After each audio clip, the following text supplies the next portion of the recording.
Eu.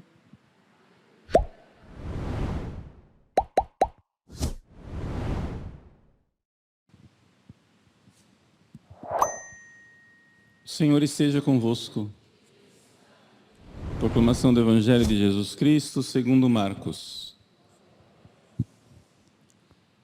Naquele tempo, Jesus se retirou para a beira do mar, junto com seus discípulos. Muita gente da Galileia o seguia. E também muita gente da Judeia, de Jerusalém, da Idumeia, do outro lado do Jordão, dos territórios de Tiro e Sidônia. Foi até Jesus, porque tinham ouvido falar de tudo o que ele fazia. E então Jesus pediu aos discípulos que lhe providenciassem uma barca por causa da multidão, para que não o comprimisse. Com efeito, Jesus tinha curado muitas pessoas, e todos os que sofriam de algum mal jogavam-se sobre ele para tocá-lo. Vendo Jesus, os espíritos maus caíam aos seus pés, gritando: Tu és o Filho de Deus. Mas Jesus ordenava severamente para não dizerem quem ele era. Palavra da salvação.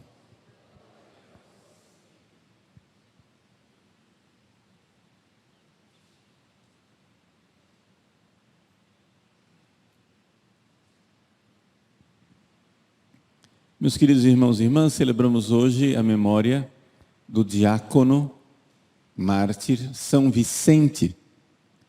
Um diácono nascido no território onde hoje é a Espanha, que foi martirizado no tempo da última perseguição, grande perseguição aos cristãos no Império Romano, em 303, 304, a perseguição de Diocleciano. Ultimamente é um santo um pouco esquecido, mas que já desempenhou um papel importante na nossa história. Basta lembrar que São Paulo, o estado de São Paulo, originariamente chamava-se a capitania de São Vicente. É esse São Vicente, não é? Que era venerado aqui no Brasil, na capitania de São Paulo. Por quê? Porque São Vicente foi martirizado na Espanha. Lá ele foi torturado, lá os perseguidores romanos jogaram o seu corpo ao mar atado numa pedra, mas milagrosamente o seu corpo flutuou e depois, fazendo de uma longa história uma história curta, o seu corpo foi terminar em Portugal, onde hoje é o Cabo de São Vicente, não é? Todo mundo nas lições de história já ouviu falar da escola de Sagres, etc., lá no Cabo de São Vicente, né? Aquela região. Quando, então, o primeiro rei de Portugal, que tinha conquistado Lisboa, né, estabeleceu o reino de Portugal, Dom Afonso Henriques mandou então trazer o corpo de São Vicente, de lá, do Cabo de São Vicente para Lisboa, e hoje as relíquias de São Vicente estão em Lisboa e é o padroeiro principal do Patriarcado de Lisboa. A sede do Patriarcado de Lisboa, onde fica o bispo de Lisboa, né, com toda a cúria, etc. e tal, fica junto a essa igreja onde estão as relíquias de São Vicente, né, o mosteiro de São Vicente de Fora, porque foi construído fora das muralhas da cidade. Né? E é ali que morou também durante um tempo Santo Antônio, né? Santo Antônio de Lisboa, Santo Antônio de Pádua, famoso Santo Antônio, morou nesse mosteiro de São Vicente antes de ir para Coimbra e depois se tornou franciscano, etc, etc. Bom, é um pouco lição de história para resgatarmos a devoção a São Vicente, diácono e mártir. Porque tem a ver com a nossa história, tem a ver com os nossos antepassados que bons cristãos veneraram durante séculos as relíquias de São Vicente lá em Lisboa e, portanto, fazem parte da história da nossa evangelização, da história da nossa salvação. O evangelho de hoje é um evangelho um pouco estranho. Causa estranheza o fato, para os desavisados, que Jesus, que estava fazendo um enorme sucesso, né? Ou seja, Jesus estava pregando, fazendo milagres, portanto, um grande sucesso de marketing.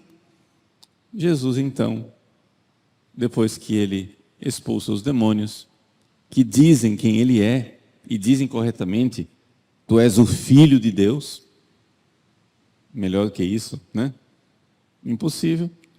Jesus, estranhamente, diz o Evangelho que Jesus ordenava severamente para não dizerem quem ele era.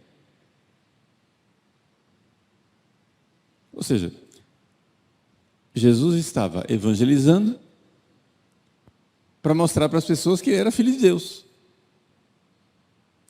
Aí os demônios caem a seus pés e professam, tu és o Filho de Deus.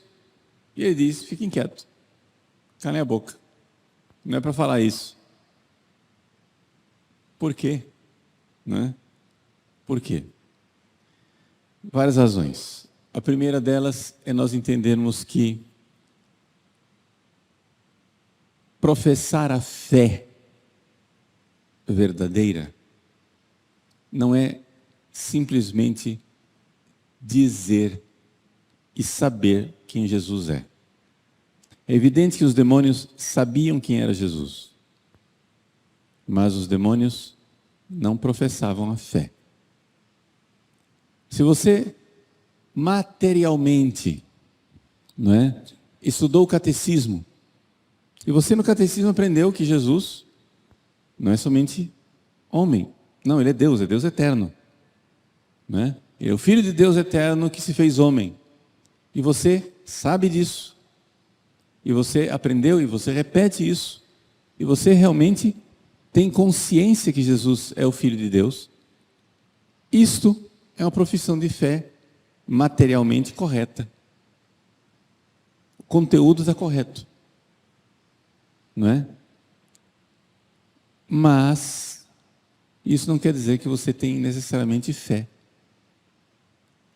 O primeiro passo que a gente faz para ter fé é saber isso. É aprender o catecismo. Claro, eu não estou desprezando. Saber a formulação. O primeiro passo que a gente faz é aprender o catecismo. A gente vai aprender as fórmulas. E nós então, nesse sentido, materialmente falando, dizemos as mesmas coisas que os demônios aqui dizem, porque eles estão dizendo a coisa correta. Eles estão dizendo que Jesus é o Filho de Deus. E a gente no catecismo também diz que Jesus é o Filho de Deus. E até aí, tranquilo. Mas o ato de fé é outra coisa. O ato de fé é um ato interior, onde nós pegamos esse conteúdo do catecismo, que é correto, que até os demônios sabem, não é? Mas nós começamos a conhecer isso por dentro, com o conhecimento que vem de Deus. A fé é uma virtude que nos dá um conhecimento de Deus a partir de Deus. Para ficar mais claro, essa confusão que ficou agora na sua cabeça, né, se desanuviar, vamos dizer mais fácil, de uma forma mais fácil. Um historiador que estudasse os documentos da igreja, ele não é católico, não é cristão, ele não crê em nada, mas ele estuda os documentos da igreja e ele então diz lá, olha aqui, ó, Jesus se apresenta às pessoas, faz milagres, etc., e ele é o Filho de Deus. Ele está dizendo a coisa correta. Está dizendo a coisa correta, mas ele está dizendo isso a partir dos documentos, a partir de coisas históricas, a partir de uma coisa, de um conhecimento humano, de um conhecimento que é um conhecimento correto, porém ainda frágil. Por quê? Porque o conhecimento verdadeiro disso, para você saber realmente o que significa que Jesus é Filho de Deus, Deus precisa fazer uma transformação no seu coração. E você então enxergar que Jesus não somente é Filho de Deus, que você foi feito para Ele, que Ele é o seu Senhor, que Ele é a razão de ser da sua vida. E isso os demônios não fazem. Vocês podem ler a Bíblia inteira. Os demônios chamam Jesus de Filho de Deus, o Santo de Deus, de Messias, tudo correto. Mas nenhum demônio jamais disse que Jesus era Senhor.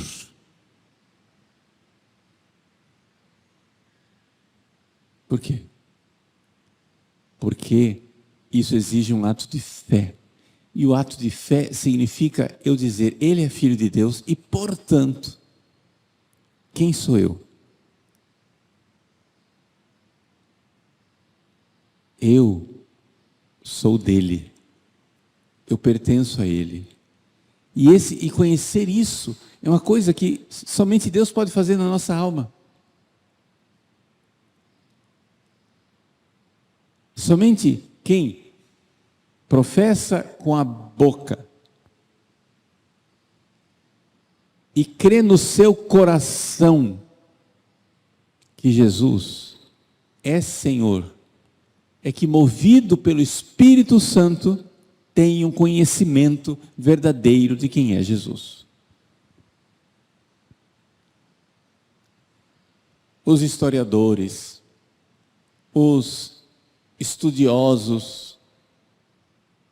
as pessoas podem repetir à torta e à direito que Jesus é Filho de Deus. E ao dizer isso, estão dizendo algo correto. Correto. Não estão errando, não. Mas o que Jesus quer de nós é que nós digamos que Jesus é Filho de Deus e nos submetamos a Ele e queiramos deixar Ele mudar a nossa mentalidade, mudar nossa forma de pensar, mudar a nossa vontade, entrarmos num processo de transformação. Isso é a fé. A fé é transformadora. A fé, quem professa a fé, quem tem fé, se deixa transformar pela fé. E começa a enxergar que Jesus é sim Filho de Deus, mas o que isso quer dizer para mim? Isso quer dizer que Ele é o Senhor da minha vida, que eu não me pertenço, eu sou dele, que a minha vida não vale tanto quanto vale a vontade dele. Jesus é mais do que a vida. Vosso amor vale mais do que a vida. E por isso São Vicente, diácono, derrama seu sangue, porque Jesus é Senhor. Porque Diocleciano, o imperador romano, embora poderoso, não é o meu Senhor. E ninguém pode me mandar fazer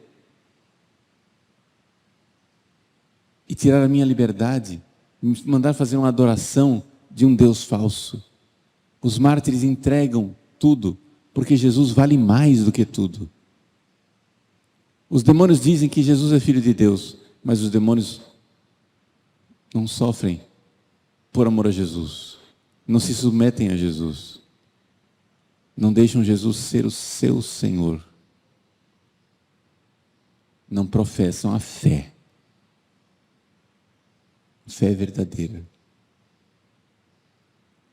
Ter fé verdadeira quer dizer, Jesus é Filho de Deus, Ele me fez, Ele me ama, Ele morreu por mim, Ele é a razão de ser da minha vida, eu vivo nesse mundo, e a nossa vida nesse mundo tem sentido enquanto nós estivermos unidos a Ele. Perder a união com Jesus é perder tudo. Vosso amor vale mais do que a vida. Por isso os mártires morrem por Ele. Demônios e anjos não morrem, mas, para deixar claro, um demônio jamais morreria por Jesus. Não pagaria nenhum preço por Jesus. não faria nada por Jesus. Enquanto por Jesus, os anjos, como verdadeira obediência alada, acorrem às vontades divinas e fazem tudo porque sabem quem é Jesus. Jesus é nosso tudo. Jesus é a razão da nossa vida. Então, o Evangelho de hoje, embora estranho, nos dá a ocasião de enxergar o seguinte. Para resumir tudo, se você não entendeu nada, agora vamos tentar entender. Jesus está pregando e fazendo milagres. Que algumas pessoas já tenham enxergado que Ele é o Messias, que Ele é o Filho de Deus, que Ele tem poderes, que Ele faz milagres. Que as pessoas tenham enxergado isso até aqui. Isso é coisa boa, mas é coisa boa incompleta. Por enquanto, as pessoas buscam Jesus para que Jesus as sirva. Jesus faz milagre, opa, então eu vou lá para Ele me servir e fazer o milagre para mim. Jesus expulsa os demônios, opa, então eu vou lá para Ele me servir e me livrar desse demônio. Mas Jesus quer nos levar ao ponto de enxergarmos que Ele veio para servir e dar a vida em resgate por muitos, para que nós o sirvamos. Ele seja o nosso Senhor, Ele seja a razão da nossa vida, Ele seja o nosso tudo, e nós o amemos a tal ponto que possamos entregar a nossa vida por Ele, como morreram os mártires, como se entregaram, como viveram. É isso. E por isso Jesus não quer que os demônios fiquem repetindo, tu és o Filho de Deus. Calma. Falar isso é tumultuar a situação. Deixa os seres humanos, deixa as pessoas que estão me seguindo fazerem seu caminho de fé. Quando então, finalmente, Jesus então perguntar a Simão Pedro, quem dizem que eu sou? E ele disser, tu és o Messias, o Filho de Deus vivo, opa! Ali começou a fé. Ali Pedro começou a enxergar, Senhor, darei a minha vida por ti. Ali começou um processo. Pedro ainda não é capaz de entregar a vida. Pedro ainda não é capaz de ser mártir, mas começou. E isso começou em nós. Nós já temos a fé de Pedro. Oxalá tenhamos o amor de Pedro quando ele morreu mártir. O amor de Vicente quando ele morreu mártir. Essa fé vai crescendo, o senhorio de Jesus vai tomando conta de tal forma que nós, então, finalmente dizemos, Ele é tudo. Ele é a vida. Ele é a vida, a razão da nossa vida.